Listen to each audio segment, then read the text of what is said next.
Тағларын алы қонулақ, талбанарын талақтақ, ылдырын жақтақ. Платон Алексеевич Аюнский, с детства знавший творчество всех близживущих аланхасутов, сам с детства с успехом сказывавший, за свою короткую жизнь, оборванную сталинскими репрессиями 30-х годов, успел записать для будущих поколений грандиозный памятник Джулуруяр Нюргун Батур. Нюргун Батур стремительный. Подобно ученому-фольклористу Элиасу Ленрату, в XIX веке составившему из сохранившихся осколков свод карело-финского эпоса «Калевала». В 36 тысячах стихотворных строках Платон Алексеевич запечатлел наиболее полный вариант Аланхо, который можно назвать сводом сюжетных мотивов, которым оперировали аланхасуты его детства. Обычно сказители в зависимости от реакции аудитории или сокращали, если плохо слушали, или наоборот расширяли Аланхо, если хорошо слушали, вводя новые сюжетные блоки, продляя удовольствие для слушателей. Платон Алексеевич Аюнский поставил грандиозную цель и осуществил ее, записал полный текст своего Аланхо. Все сюжетные линии, некогда слышанные и перенятые от знаменитых аланхасутов Пантелеймона Слепцова Манделымена, Ивана Николаевича Винокурова Табахерова, Тимофея Васильевича Захарова Чебия. Благодаря этому подвигу ученого аланхасута Нюргун Батур стремительный стоит сейчас в одном ряду с самыми великими эпосами мира, реально свидетельствуя о высочайшем уровне устной литературы якутов. Безусловно, наличие такого грандиозного памятника книжного эпоса в ряду собранных 126 полных текстов Аланхо, хранящихся в архиве Якутского научного центра Сибирского отделения Российской академии наук, не могло не впечатлить экспертов ЮНЕСКО, провозгласивших в 2005 году Аланхо шедевром устного нематериального наследия человечества. Полный текст эпоса Платона Алексеевича Аюнского при исполнении звучал бы, наверное, 16 часов, судя по фонограмме Гаврила Гавриловича Колесова, которая длится 8,5 часов, беспримерной актерской реконструкции Нюргуна Батура Стремительного. Готовясь многие годы к осуществлению записи на всесоюзной фирме грамзаписи «Мелодия» в Ленинграде, Гавриил Колесов вдумчиво и корректно сократил текст как повествовательной, так и песенной части. Чтобы посетители музея имели представление о структуре и музыке как Аланхо Аюнского, так и о замысле Колесова, мы создали для вас сокращенный 4-часовой из 4 уроков якутский вариант и 1-часовой русский, чтобы вы почувствовали богатство языка, сюжетных коллизий, многообразие образов, песенных мелодий, персонажей, богатейшей устной литературы якутов, хранимой веками в памяти народа.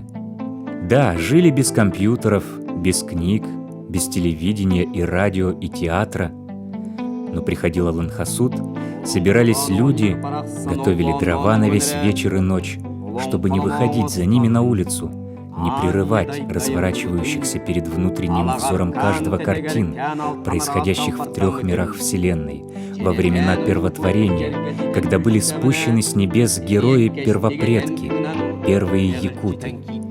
Ради жизни на земле они преодолевают все препятствия, чтобы найти своих суженых, жениться, вернуться и обосноваться на родине, чтобы выполнить высокое предназначение богов — стать родоначальниками якутского народа. Итак, Гавриил Колесов исполняет Аланхо Платона Аюнского «Нюргун Батур Стремительный».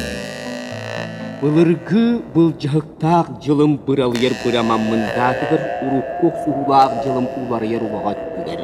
Ал жарқайдағы аспы жылым... В стародавние времена был создан средний мир, страна людей предков Саха, являющихся родственниками божеств Аи. Сама изначальная матушка-земля была создана с восходяще пляшущим солнцем, с деревьями, роняющими листву и падающими, умирая, с шумом убегающих, убывающих, высыхающих и возрождающихся изобилием вод. Покоится эта земля на великом море, обрамлена она каменными горами. До появления людей враждовали светлые божества Аи из верхнего мира во главе с верховным божеством Ирюн-Аар-Тойоном, белым великим господином, со своими извечными врагами Абагой. Долго бились они и копьями, и в рукопашную, но побежденных не было, поскольку были они бессмертны. Из-за битв поколебался свод небес, всколыхнулся срединный мир, расплескался нижний мир. Решили они договориться между собой.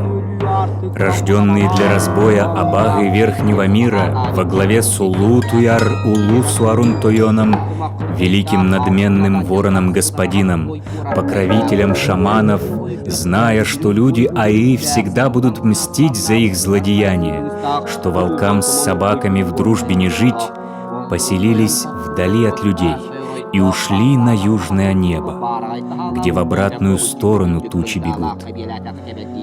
А неслышные ночные грабители с меховыми подошвами на ногах Абагы Нижнего мира во главе с Арсан-Дуалаем, зная, что люди будут их догонять, мстить, а во тьме Нижнего мира добраться до них людям будет нелегко, поэтому решили укрыться после грабежей и разбоя в Нижнем мире.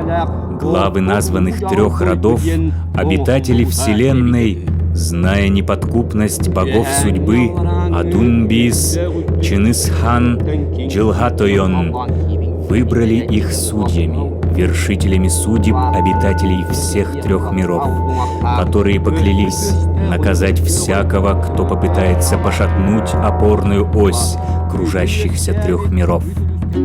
У младшего брата верховного божества Ирюн-Аар-Тойона, Аинга-Сиер-Тойона и его беременной жены Аину-Арал-Джин-Хотун задолго до положенного 9-лунного срока, хохоча и крича, вывалился из утробы матери младенец. Так рождается герой нашего Аланхо. Он сразу проявляет буйный характер, кричит, стуча ногами и кулаками, грозит расправиться со всем миром. Испуганные прародители 3 родов обращаются к судьям-повелителям. Судьи отправляют младенца в Нижний мир, на судилище 3 колыбелей к вещунье старушки Бекчугер-Бегуликан.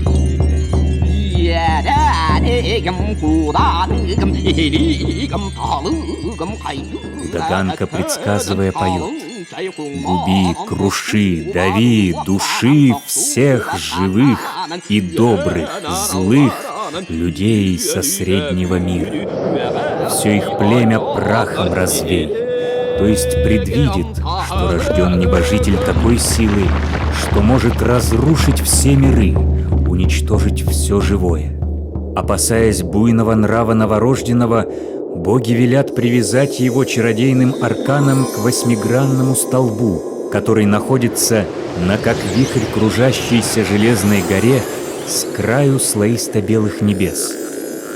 Этот мальчик в будущем станет защитником людей, богатырем по имени Нюргун-Баатур Стремительный. Боги выносят решение. Мальчик будет освобожден только в случае возникновения бед и несчастий в Среднем мире, чтобы унять и уничтожить разрушителей. Первыми людьми Среднего мира, посланными богами из Верхнего в Средний мир, были Саха-Саарин-Тойон и его жена Сабыя-Байхотун, которые считаются первопредками всех будущих племен Аи-Аймага, как называли себя якуты в Аланхо, родственниками божеств Аи. Их заселяют в просторную долину Сайдылыкы.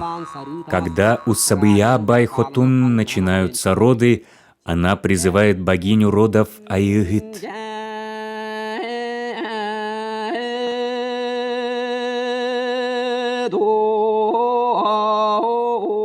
С тех пор все роженицы песенно обращаются к богине Деторождения с просьбой о помощи. Покровительница рожениц спускается с ближнего яруса небес на землю в образе белой кобылицы.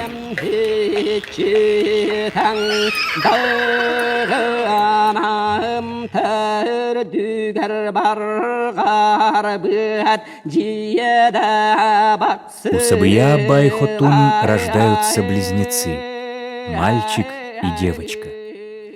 Принявшие роды Айгыт поет Алгыс. Богиня Деторождения желает детям счастья и многодетности. Обоим нарекает имена. Мальчику Кюндерибине, а девочке Туярымакуо.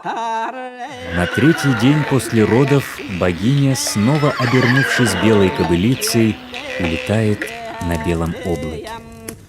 Сабыя Байхотун, созвав 12 девушек, проводит обряд проводов Айгыт, устроив праздничное пиршество. Дети растут. Однажды жаждущий подвигов Кюндерибине начинает петь. Молодой силач дерзко призывает богатырей верхнего и нижнего миров помериться с ним силой. Бахвальство его оказывается роковым. Через 3 дня в образе трехглавого змея прибывает чудовище, один из главных богатырей Абагы, огнеизвергающий от Угутаки. Он требует предназначенную якобы ему невесту Туярымакуо. Глядя на молодого богатыря, насмехается, издевается, мол, еще не дорос со мной, богатырем Абагой, силами тягаться. После короткого боя вот Угутаки побеждает неокрепшего богатыря Кюндерибине и похищает его сестру Туярымакуо. Люди жалуются духу хозяйки земли Ана Лахчин Хотун на чудовищ Абагы Нижнего мира. Вняв их жалобе, Ичи обращается за помощью к Кюрюн-Аар-Тойону.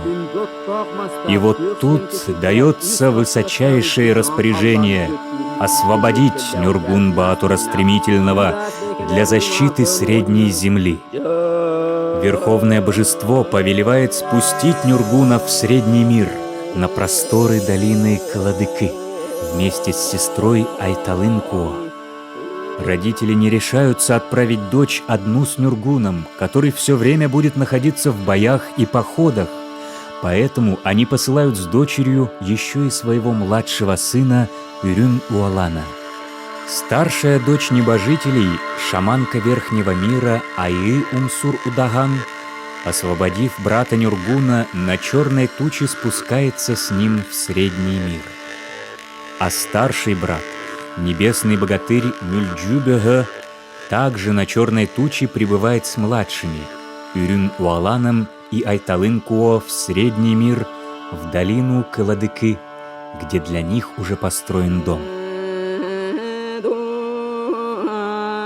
На прощание Аи-Умсур-Удаган поет Алгыс благословения.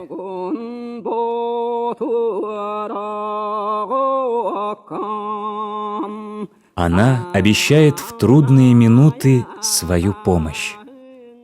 Освобожденный от пут, Нюргун-Баатур начинает пробовать свои силы. От его ударов по камню тот загорается. От топота ног его земля гудит. Поднимается буря, глыбы камней взлетают и падают дождем. Наигравшись вдоволь, юный богатырь засыпает и беспробудно спит 30 дней и ночей. Проголодавшись, просыпается, бежит в лес, песенно прославляет духа хозяина тайги Бай-Байная.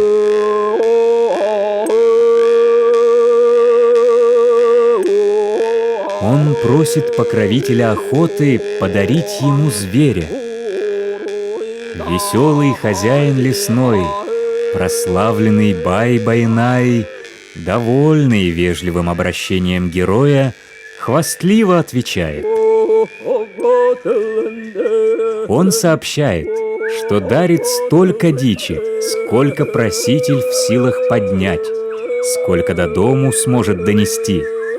И, перепрыгивая высокие хвойные вершины, уходит, только шапка его мелькает. Нюргун, осмотревшись вокруг, видит выбежавшего из леса огромного лося, который словно вызывает его на бой. Безоружный пока герой ударяет его по голове своим каменным кулаком и убивает.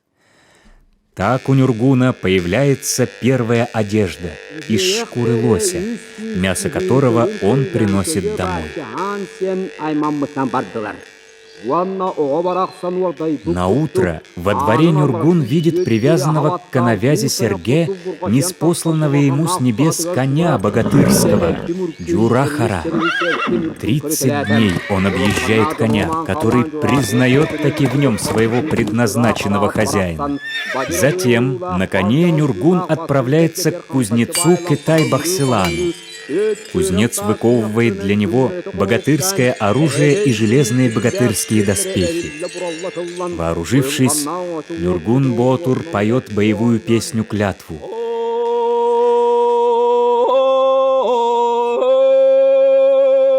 Не щадить врагов Абагы.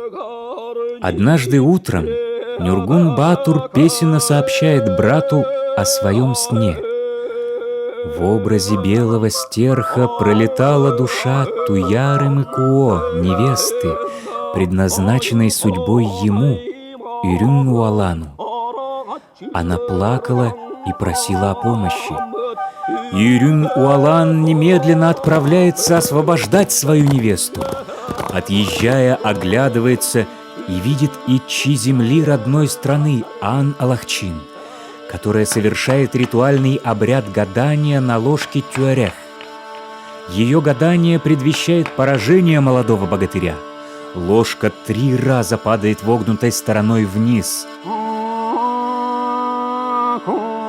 Плача, она предсказывает, что хотя Ирюн-Уалан трижды умрет, но он и трижды воскреснет и будет счастлив с невестой Туяры Майкуо. И с этим благословением дух хозяйка родной земли кормит грудью Ирюн-Уалана, что должно придать ему богатырскую силу.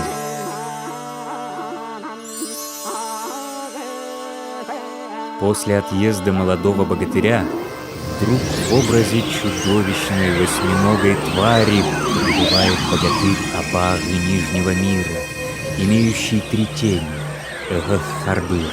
Он похищает Айталын-Куо и исчезает. Нюргун-Ботур, сев на верного коня, тут же пускается в погоню за похитителем. Прибывает в Нижний мир. Конь останавливается на берегу Огненного моря и просит хозяина держаться крепко за него, так как они сейчас перелетят через Огненное море.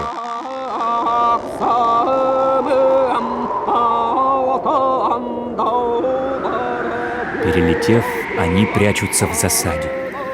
При появлении похитителя Нюргун разрубает трехглавого восьминогого змея, на котором ехал верхом Эгэх-Харбыр, отнимает у него Айталын-Куо и, обратив ее в волосяной мячик, закладывает в левое ухо своего коня, которого отправляет на родину, наказав прибыть к нему по первому зову. Эгэх-Харбыр досадует, что не мог удержать невесту, но грозит противнику расправой. Начинается долгий богатырский бой Нюргуна и Эгэх-Харбыра. В ходе боя они разрушают Нижний мир.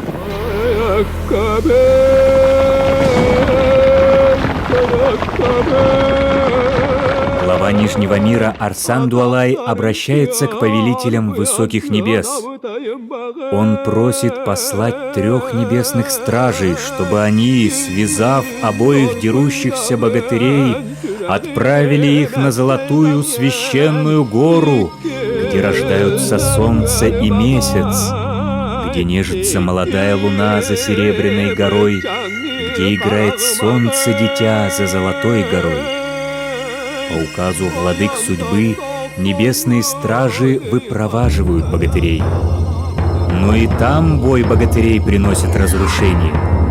По мольбам обитателей 3 миров, один из богов судьбы, Джилгатойон, приказывает перенести бой в Нижний мир, через огненное море, в бездну смерти Элю-Черкечех, на остров, который вращается среди волн огненного моря.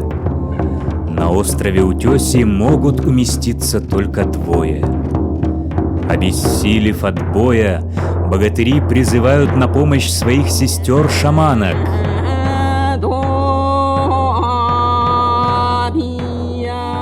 Старшая сестра Нюргуна приносит Илге, от которого герой становится еще сильнее прежнего, а шаманка Нижнего мира Иттик-Хахайдан в свою очередь кидает брату сгусток крови.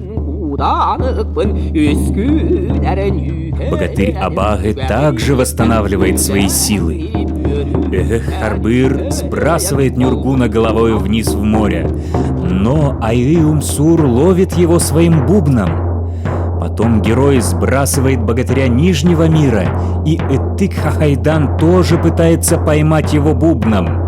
Но сестра Нюргуна насквозь продувает ее бубен, и Харбыр проваливается в огненное море и погибает. Одержав победу, Нюргун-Батур, обернувшись в сокола, поднимается из бездны, прощается с Айы-Умсур-Удаган и призывает своего коня. Конь появляется. Герой достает из его уха волосяной мячик, сестра предстает в своем облике.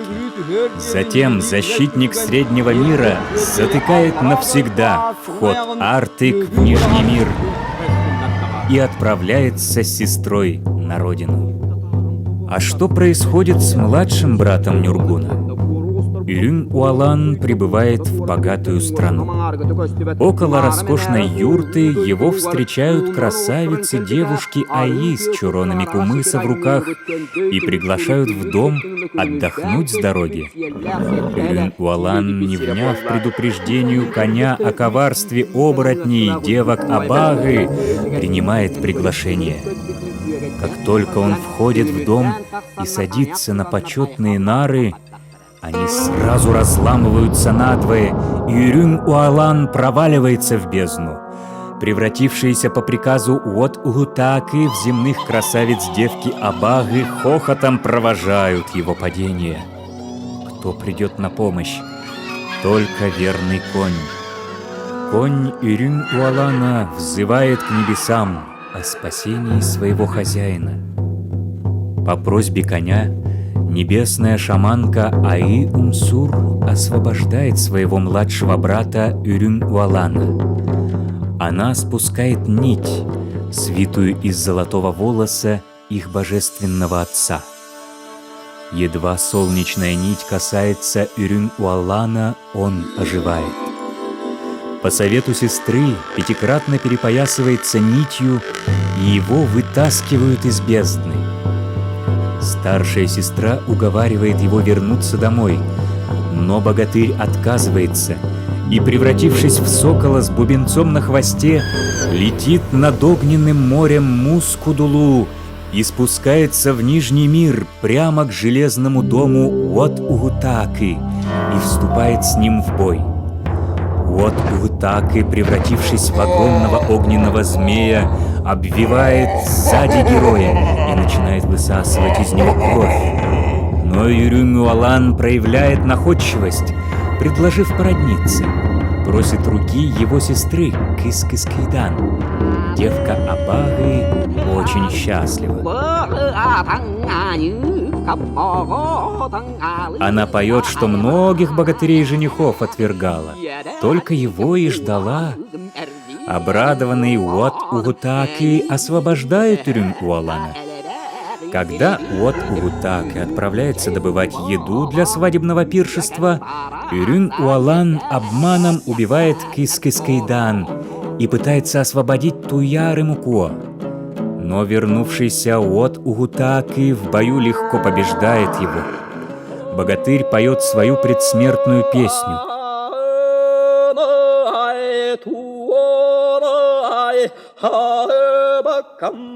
Ün-Уалан прощается с родными и просит Нюргун-Батура помочь ему.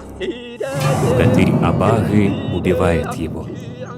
Тем временем Нюргун-Батур, вернувшись с освобожденной сестрой домой, после победы над Эгэх-Харбыром, видит боевую стрелу, которую на матице оставил младший брат. Древко стрелы до белизны высохло, а на месте, куда вонзилась стрела, запеклась густая кровь. Это явный знак поражения богатыря. Стрела сгнила и почти готова отломиться. Если бы поход продолжался счастливо, то стрела сохраняла бы первоначальный вид. Опечаленный и разгневанный Нюргун немедленно отправляется в новый поход. Сестра остается дома одна. Достигнув прохода в Нижний мир, Нюргун отпускает коня обратно домой, а сам продолжает путь, превратившись в трехгранную железную пику, которая, прилетев в Нижний мир, пытается проткнуть огненного змея, в которого обернулся Уот-Угутаки. Но враг увертывается, а пика насквозь пробивает сердцевину подземного мира, огромный каменный столб. Половина его рассыпается, как песок. Уот-Угутаки угрожает Нюргуну расправой, но все попытки огненного змея безуспешны. Оба противника принимают свой вид. Начинается бой. 30-дневный бой никому не дает перевеса, только рушится Нижний мир.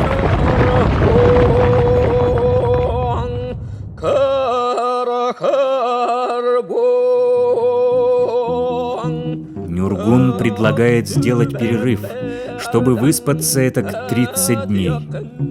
Вот Угутаки принимает это предложение. Они дают клятву все это время не нападать друг на друга.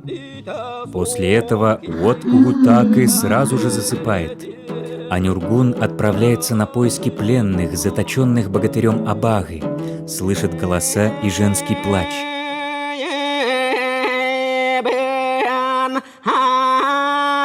Туяры Макуо сетуют на свою красоту, из-за которой гибнут богатыри Айи и ее сужены. В подземелье, в логове Абаги, Нюргун находит Туяры Макуо и Кюндербине, закованных в цепи и кандалы. Кюндербине просит освободить всех заточенных 44 богатырей Айи, а потом всем вместе напасть на общего врага. Нюргун говорит, что прибыл сюда освободить узников, но не бросать в пасть мощного врага, обессилевших еле живых людей. Он будет продолжать бой один. Затем он предлагает план расправы с Абагой. Когда прибудет Уот-Угутаки, разжалобить его слезами и упросить его предстать перед нею в своем подлинном виде. Тогда он постарается неожиданно напасть на него. После этого Нюргун мгновенно исчезает, обратившись в росу. Через 30 дней прибывает Уот-Угутаки в образе огненного змея. Не находя противника, он встревожен, подозревает какое-то коварство. Туяры Макуо плачет, упрекая его, что жених ни разу не показался ей в собственном виде, пугает ее своим оборотничеством, не ласкает ее. Она все время одна. Ей лучше бы умереть, чем без мужа прозябать во тьме и одиночестве. Вот Угутаки рад, что слышит от нее такие слова, принимает свой облик и снимает 9-слойную броню. В этот момент внезапно появляется Нюргун-Батур, пронзает его насквозь длинной гладкой рогатиной. Враг побежден.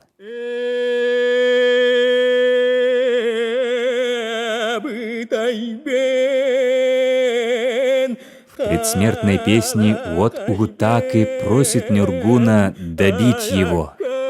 Но Туяры Макуо останавливает Нюргуна, просит этого не делать, При повторном ударе Абагы может ожить, приобретя еще более страшную силу и нанести неисчислимые бедствия. Победив врага, Нюргун-Баатур обращается в серую мышь, ищет и находит запрятанную от Угутаки живую воду и оживляет Үрүн-Уалана, который просыпается, как после долгого сна. Затем братья вдвоем освобождают от оков Туяры-Мукуо и Кюндерибине. Нюргун-Баатур находит плененных богатырей Аи и освобождает их от волшебной веревки, которой они связаны. Освобожденные 44 богатыря Аи благодарят Нюргуна за спасение, прославляют его, обещают отплатить ему добром же, если не тебе, то твоим потомкам. Доброе дело, сделанное им, не будет забыто. Распрощавшись, освобожденные богатыри улетают в свои страны. Кто, обернувшись соколом, кто орлом, а кто просто сев на облако. На прощание Нюргун-Баатур Стремительный сообщает Кюндерибине, что через 3 года он пошлет Үрүн-Уалана свататься к его сестре Туяры-Микуо, и чтобы родные невесты начали готовиться к этой встрече. За эти 3 года они должны подготовить большое пиршество и игры, пригласив богатырей всех 3 миров.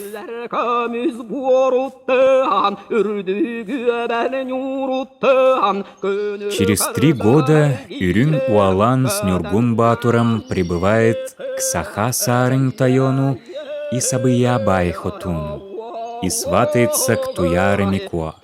Но за эти 3 года собрались и другие женихи, готовые к соревнованиям. Отец невесты объявляет, что по велению бога судьбы Джилгат-Тойона на Туяры-Микуо женится тот, кто разобьет подвешенную к небесам золотую бабку Сеагай, в которой находится Кут, душа девушки. Үрүн-Уалан разбивает золотую бабку, подтвердив предназначенность именно ему, этой красавицы, и получает право жениться на ней. Все присутствующие люди Аи радуются и приветствуют его. Но 1/4 часть Кут, души невесты, похищает Абаги Верхнего мира Уот-Угуму. За ним в погоню отправляется Нюргун-Баатур, а Үрүн-Уалан женится на Туяры-Микуо и после свадебных пиршеств, пробыв в доме тестя 3 дня, увозит жену домой. Перед отъездом молодоженов мать невесты Сабыя-Байхотун поет прощальный алгыс, пожелание счастья и благополучия.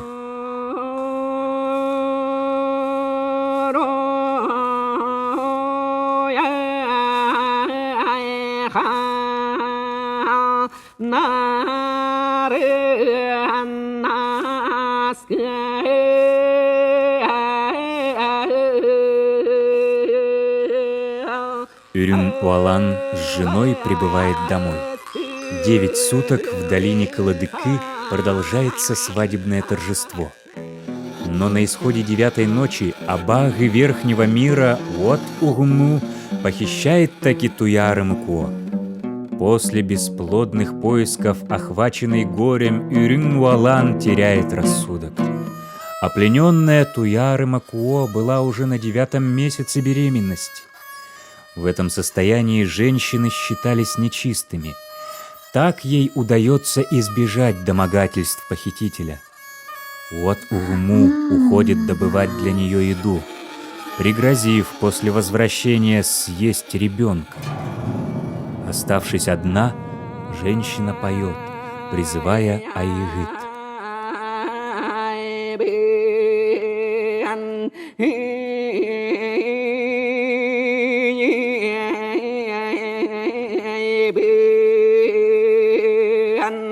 Она просит богиню родов Аигыт спасти ребенка от страшного отчима.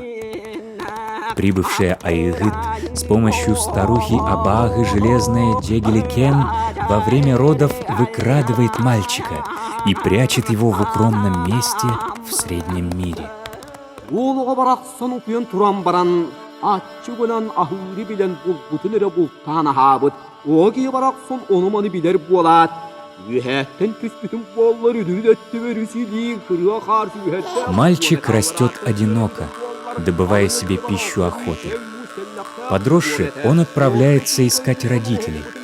Однажды он видит 9 небесных дев, сидящих в 9 гнездах, свитых на 9 елях. Безымянный мальчик обращается к ним.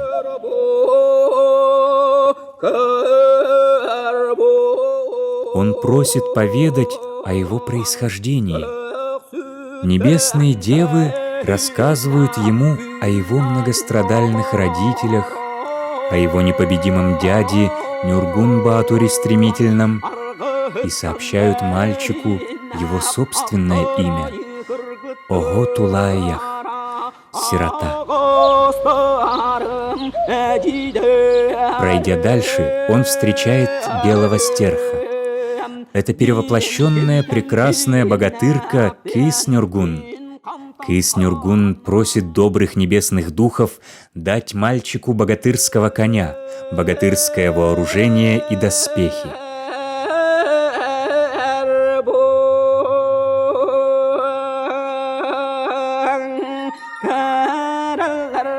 Она сообщает ему о судьбе его родителей и о его могучем дяде Нюргуне. Потом она просит его передать своему дяде, чтобы тот немедленно прибыл к ней, пока она не перешла ему дорогу. Мальчик очень удивлен, что женщина может соперничать с его дядей.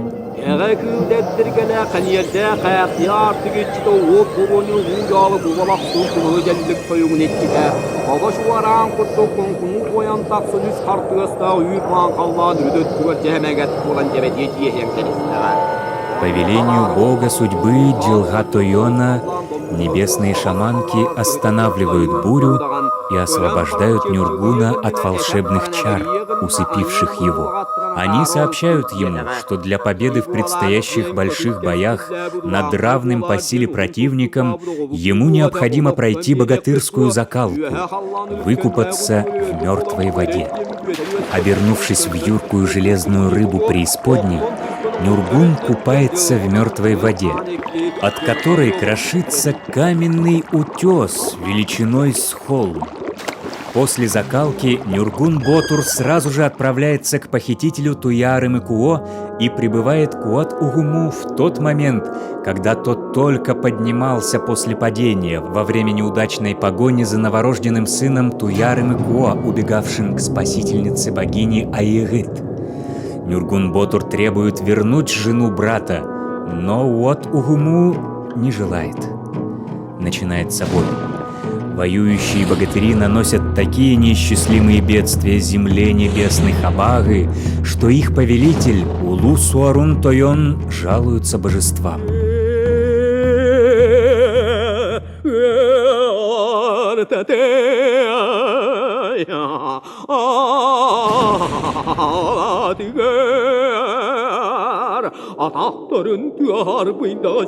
Божества, учитывая то, что равные по силе богатыри не хотят прекратить бой и разойтись мирно, решают применить к ним страшную меру — испытать каждого плачущей кровью небесной огненной веревкой Халбас-Хара в верхнем мире, волшебным канатом, вертящимся над огненным морем. Пусть выживет и восторжествует один из них, решают они. Нюргун-Ботур, обернувшись в сокола, садится первым на Халбас-Хара и выдерживает испытание, показав не только силу, но и ловкость, и доказав правоту дела, за которое он борется. Вот Угуму уже не выдерживает этого испытания и погибает. Его сестре, шаманке Абагы, волшебством удается спасти одну из его кут, из которой она пытается в железной колыбели возродить брата. Если бы это случилось, то он стал бы еще более сильным и страшным богатырем. Но Нюргун, обратившись в орла, побеждает шаманку, разрушает колыбель и в ней убивает жабу. душу зародыш будущего чудовища. После победы Нюргун, еле живой, лежит.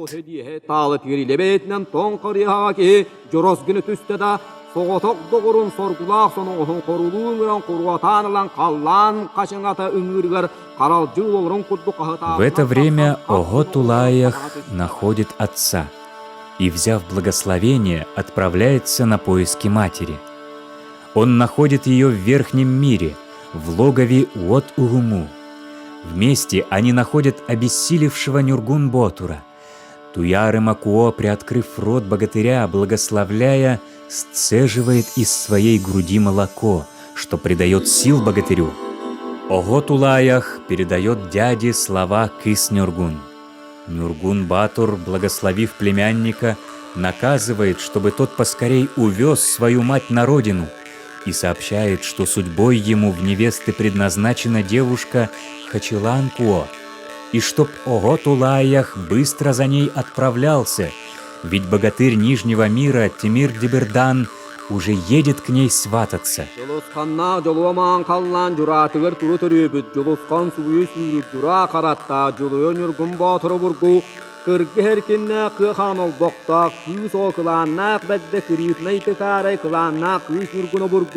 После победы над Уот-Угуму Нюргун-Батур направляется к своей невесте Кыс-Нюргун. Но пока думает он не о женитьбе, а о мести. Ведь она хотела перейти ему дорогу, пролить его кровь, унизить его, обратить его в своего раба. Герой прибывает в ее страну, никого не встретив. А там стоит огромный курган, ледяное жилье. Герой входит. Хозяйка спит, сняв свои боевые доспехи. Нюргун-Батур не хочет беспокоить ее спящую. Ложится на другие нары и тоже засыпает. Проснувшись, видит ее в полном вооружении, стоящей около него. Мощь и красота ее поражают героя. На ее вопрос, зачем он приехал к ней, Нюргун, забыв о мести, отвечает, что приехал свататься, и просит сразу дать свой ответ.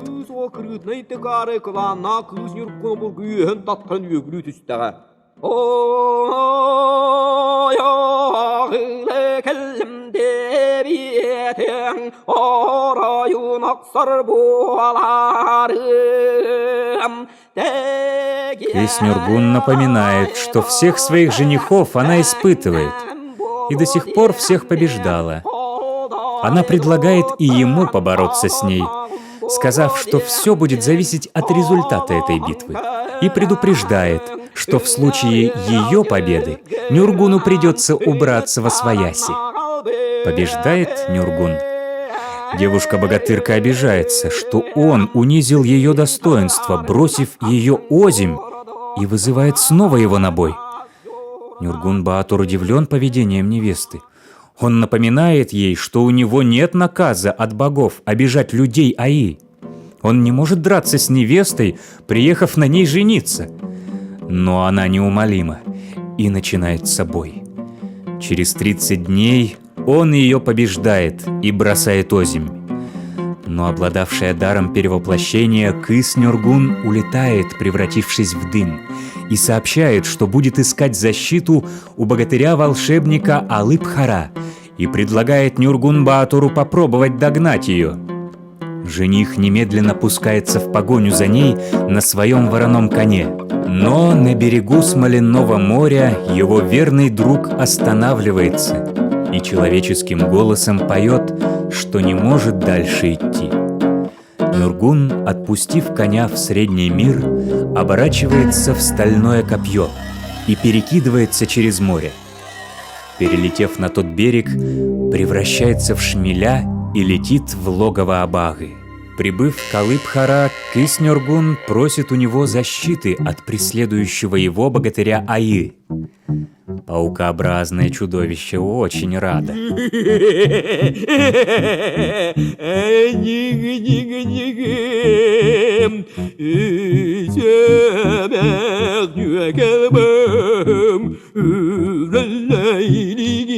Yine altaydım altadağım Alcaneydik deri. Счастливый Абага, обхватив богатырку 6 ручищами и ножищами, нюхая, поет, что медногрудую пташку никакому Нюргуну не уступит.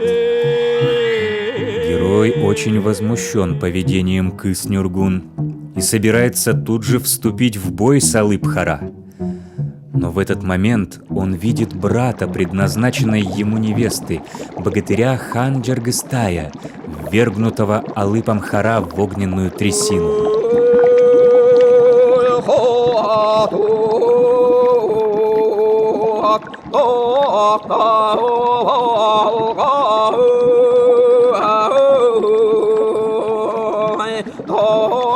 Хан-Джаргыстай просит Нюргуна спасти его от гибели. И герой, вспомнив свое предназначение, всегда спасать всех, попавших в беду, оставляет врага, обращается в сокола и вступает в огненную трясину, предварительно вызвав на помощь старшую сестру Аи-Умсур-Удаган, которая тут же прибывает. Он рассекает кровавую мглу преисподней, окружающую огненную трясину, разрубает на 8 частей волшебную веревку, связывавшую Хан-Джаргыстая, и тот, выскочив из бездонной зыби, сразу вступает в бой с Алып-Хара.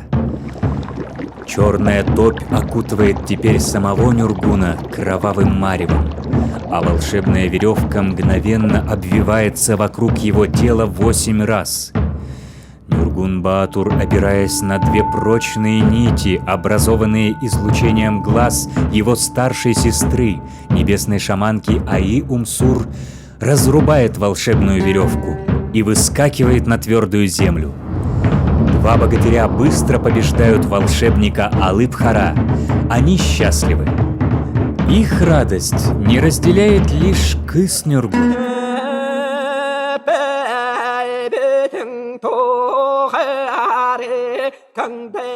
Она не может забыть, как Нюргун ее унизил. Она обижена тем, что он презирает ее за обращение к Алып-Хара. Несмотря на уговоры брата, она ударяет Нюргун-Баатура мечом, но, промахнувшись, попадает вместо увернувшегося богатыря в глыбу камня, который рассыпается в прах.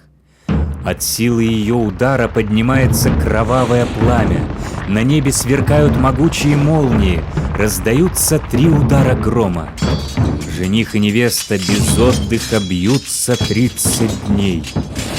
И люди, и властители Нижнего и Верхнего миров жалуются верховному божеству Ирюн-Аар-Тойону на жениха и строптивую невесту.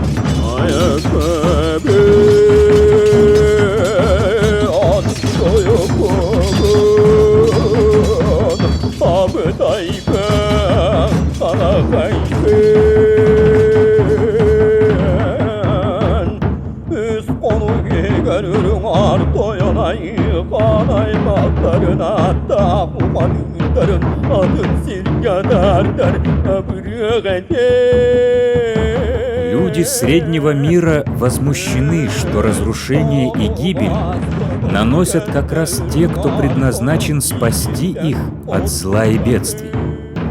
Старики Среднего мира считают виновной Кыс-Нюргун, которая вместо того, чтобы выйти замуж, воюет с женихом и приносит земле разрушение. По распоряжению Рюн-Аар-Тойона 6 белых небесных шаманок разъединяют жениха и невесту и проводят обряд очищения строптивой невесты. Ударами 9-хвостого железного прута они над костром очищают тело Кыс-Нюргун от духа войны, проникшего в ее плоть и кровь в виде червей и змей, которые сыплются в огонь.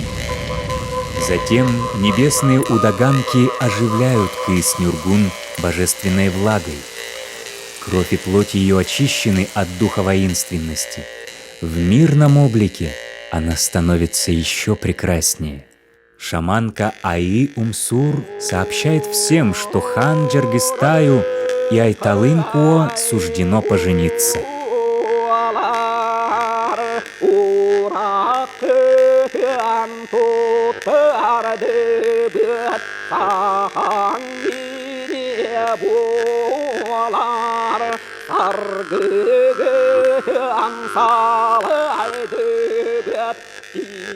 Ого Тулаях, получив благословение родителей, едет жениться на Хачеланкуо. В пути он встречается со своим соперником Темир-Дебирданом.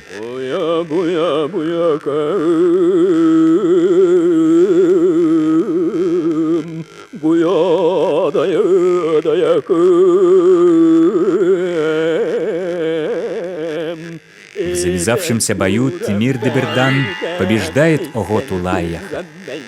Вызванные Ого Тулаяхом на помощь два молодых богатыря, братья Хачеланкуо, терпят поражение. Тогда Ого Тулаях вызывает на помощь Нюргун-Батура, своего дядю.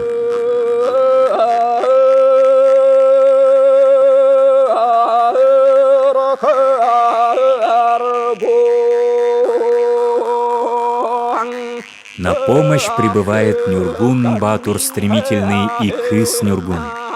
Они быстро побеждают Темир-Дебирдана и убивают его.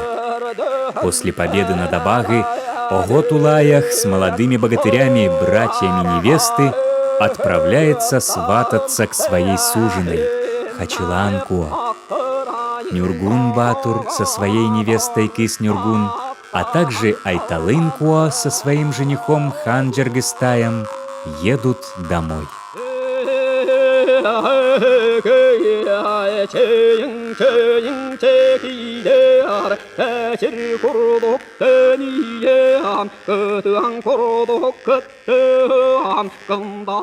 Во владение Нюргун-Ботура придя, отпраздновали две свадьбы они.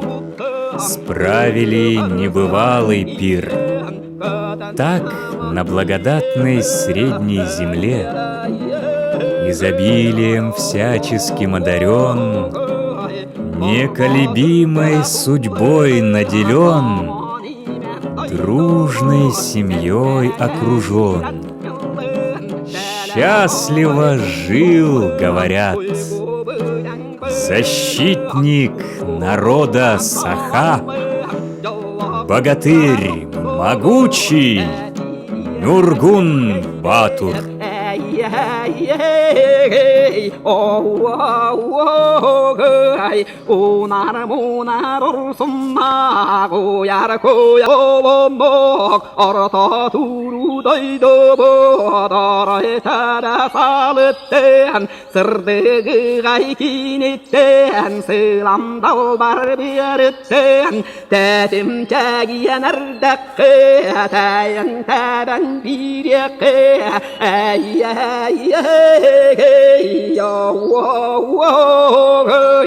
Tavus bila suokteak, tuunal kylm tyynneak, tujarima ogovotusta taidun juruger, käviä kämis vuoruger, kätän syktän perehteen, sahaatynä tötön, sarkedalle kuvatteen,